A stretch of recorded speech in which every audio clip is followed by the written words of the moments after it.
Jemaah laki-laki bawa anak perempuan solat sesah dengan jemaah laki-laki, apakah hukumnya?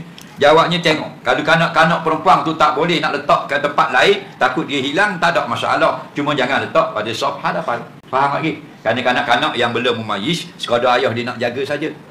Yang boleh duduk di hadapan kanak-kanak yang memayis, kalau perempuan itu darurah saja pada masalah penjagaan. Ada tempat boleh kita letak di belakang, dia tak solat. Ada tempat tak boleh. Jadi ambil anak orang dan sebagainya.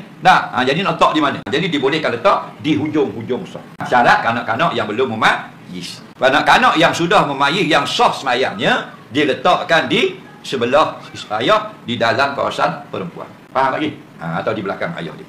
Dia gini, masalah kita atur sah balik, sah semayang. Faham?